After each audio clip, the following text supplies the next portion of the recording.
Hello Aries, कैसे हैं आप सब लोग। Hope all of you are doing fine. Comment करके बताएं कैसे हैं। आपको पिछला वाला रीडिंग रेजोनेट हुआ नहीं हुआ, ये भी कमेंट करके बता सकते हैं। आज हम देखने वाले हैं कि आपके लिए उनके फीलिंग्स क्या है। ओके, वो आपके लिए फील क्या करते हैं।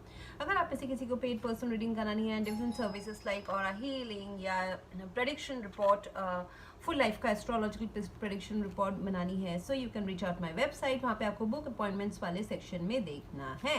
ओके, सो ये जो पर्सन है काफ़ी ऑब्सेस्ड दिख रहे हैं आपके लिए। ओके, सो ऐसा भी हो सकता है कि कोई एक पर्सन है, यू हैव ऑप्शंस। ऐसा भी हो सकता है that you have multiple options in relations या फ्रेंडशिप या लव रिलेशंस। ओके, आप एक पर्सन के बारे में नहीं सोच के दो से या दो से ज़्यादा लोगों के बारे में भी सोच सकते हैं। I mean there are multiple people in your life, otherwise this is only one person. जो पास्ट में अगर ये पर्सन मुझे दिख रहा है कि काफ़ी हॉट एंड अगर कोल्ड थे, हॉट एंड कोल्ड थे, या फिर वो डिसीजन नहीं ले पा रहे थे, मतलब वो जोश था, जुनून था आपको जानने का, the desire to know you, like you know actions लेने का, मिलने का, बहुत ज़्यादा फिजिकल अट्रैक्शन भी था उनका, वो मिलना चाहते थे, जानना चाहते थे, एक्शन ओरिएंटेड थे। लेकिन यू नो जब हम ऐसा करते हैं ना, बहुत ज़्यादा जब एनर्जी हम किसी एक दो दिन में या 15 दिन में डाल देते हैं, then we pull out your our energy, हम ड्रेन हो जाते हैं। तो ऐसा भी मुझे एनर्जी दिखाई दे रहा है कि ये पर्सन शायद से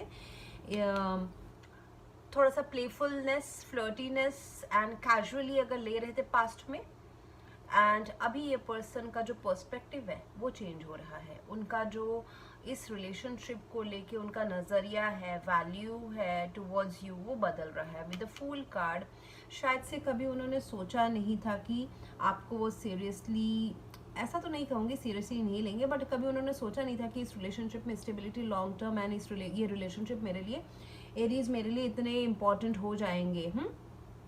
सो कभी कभी वो ऐसा फील करते हैं कि मैं क्या बुद्धू हूँ, एम आई जस्ट ए फूल, कि मुझे इस रिलेशनशिप का फ्यूचर नहीं देखने के बावजूद भी I am so much, I feel so much attracted towards Aries. So इस वजह से उनका थोड़ा सा नज़रिया चेंज हो रहा है। और यहाँ पे मुझे बहुत ज़्यादा फिजिकल इंटीमेसी के जो अट्रैक्शन है ना, वो बहुत ज़्यादा दिख रहा है। This person can't be away from you, सोच भी नहीं सकते हैं, पॉजिटिव हो सकते हैं, शायद से पॉजिटिव भी होंगे, आपको अपने नज़रों के सामने रखना चाहते होंगे हमेशा। अगर पहले ऐसा नहीं था तो फिर वैसा उस तरफ जा रहे हैं। सो ये कभी कभी थोड़ा सा टॉक्सिक हो सकता है ये कनेक्शन, अगर एक्सट्रीम इस चीज़ में चले गए। अदरवाइज अगर मैनेज कर सकते हैं हम अपने अट्रैक्शन एंड कमिटमेंट, ट्रांसपेरेंसी, तो फिर तो अच्छी बात है। If we can balance, if two people in a relationship can balance this, क्योंकि केमिस्ट्री रहना भी बहुत ज़रूरी है। एंड इस रिलेशनशिप में मुझे स्लोली कमिटमेंट आते हुए दिखा, it's in the future direction. Okay, and past से लेके अभी तक मुझे लगता था कि आप इनके ऊपर शायद से भरोसा नहीं कर पाते होंगे। जैसे कि ये पर्सन कुछ बोलते हैं कि आपको मिलेंगे, शायद से मिले, उस टाइम के लिए मिले, नहीं मिले, you can't trust them totally. कभी बोलेंगे मिलना है, फिर शायद से ना मिले। मैं बहुत ही ईजी एग्जाम्पल दे रही हूँ, बट ऐसा था कि आप उनके ऊपर होल लाइफ का एक बड़ा डिसीजन कि दिस इज माय पर्सन ऐसा नहीं ले पा रहे होंगे पास्ट में, बट वही वाला जो चीज़ है that is changing right now with the fool. उनको लगता है कि चलो अभी तो मुझे इस प्यार की खाई में सीरियस हो ही जाना चाहिए। नाइट ऑफ पेंटिकल्स है तो काफ़ी स्लो मूविंग, प्रोसेस ओरिएंटेड आपको कमिटमेंट या 100% इन पर्सन से मिलेगा। मतलब आप उनके सारे ग्रीन फ्लैग्स को जैसे जैसे टिक आउट करते जाएंगे, उनके क्राइटेरियाज को आप चेकलिस्ट को टिक आउट करते जाएंगे, उनका धीरे धीरे आपके ऊपर भरोसा होता जाएगा, एंड हो रहा है। फिर उनको लगेगा कि नाउ आई एम एरीज, मुझे बहुत you know this reciprocation Aries के साइड से बहुत अच्छा है, they are able to understand me where other peoples were not. क्योंकि इस पर्सन को समझना एंड उनको किसी रिलेशनशिप में बांध के रखना भी इट्स अ ह्यूज टास्क, ऐसा दिख रहा है। सो वो आपसे बंधते जा रहे हैं। So that's why their offer जो है वो क्या ला सकते हैं इस रिश्ते में, वो अभी कमिटमेंट, लॉन्ग टर्म सिक्योर, इस रिलेशनशिप को अपने लाइफ में लॉन्ग टर्म रखने के लिए क्या करना पड़ेगा, उस सब बारे में सोच रहे हैं। बताए या नहीं भी बता सकते हैं, आपको शायद से बहुत स्लो में दिखे, क्योंकि नाइट ऑफ पेंटिकल्स ना बहुत स्लो एनर्जी है, उनको कभी कभी महीनों सालों लग जाते हैं कुछ एक स्ट्रीम लाइन, अपने रिलेशनशिप को स्ट्रीम लाइन, ट्रांसपेरेंसी, एक ड्यूटीज एंड रिस्पॉन्सिबिलिटीज के हर रोज कमिटमेंट के इस इक्वेशन में आने में। सो मुझे दिख रहा है कि प्लेफुलनेस से this person is shifting towards seriousness. हालांकि this transition is very slow, so but be rest assured, devil is there, so this pull is there. मतलब ये जो खिंचाव है आप दोनों के बीच में, ये बहुत ज़्यादा ओवर है।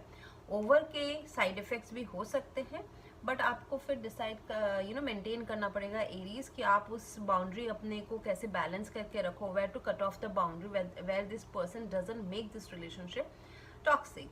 या फिर दूसरा और एक जो मुझे केस दिखाई दे रहा है कि उनकी कुछ मजबूरियां हो सकती है या हो सकती थी, जिस वजह से ये पर्सन आपके तरफ खुद को 100% इंडल्ज इस रिलेशनशिप में नहीं कर रहे थे।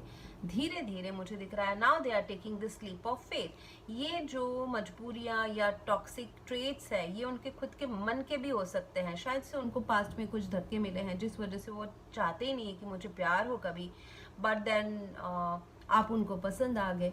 तो ऐसा भी हो सकता है कि वो कैजुअल बहुत रखने की कोशिश किए, आपसे भागने की भी बहुत कोशिश की कि सीरियस या लॉन्ग टर्म में ना पड़े, but now they are quite sure with the fool card they want to restart their life with you from zero. उनके लिए वो जीरो है, आपके लिए नहीं भी हो सकता है, and they are taking a risk. ये प्यार अभी इतना प्यार विथ लव, कंपैशन, अट्रैक्शन इतना ज्यादा है कि they can't move away their attention from you, so they are taking this risk. Let me see what the angels are trying to tell you.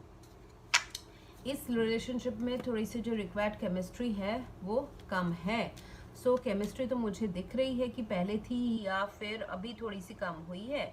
So chemistry को directly अगर आप chemistry तो थी, attraction था पहले के भी, अभी नहीं भी हो सकता है with the night of pentacles. कभी कभी ये बहुत बोरिंग सा लव हो जाता है क्योंकि you follow the monotonous routine every week, every month. ऐसा हो सकता है कि अट्रैक्शन कम हो। ऐसा अगर नहीं हुआ है तो फ्यूचर में होने के चांसेस है। उस टाइम पे थोड़ा सा ये devil and the night of wands जो है ना, इसको थोड़ा सा कॉम्बिनेशन को, फायर एनर्जी को अपने थोड़ा सा जिंदा रखें, एक्सट्रीम में ना लेके जाए। एनीथिंग इन एक्सट्रीम, लव भी अगर एक्सट्रीम में चला जाए तो सफोकेशन हो जाता है, ठीक है।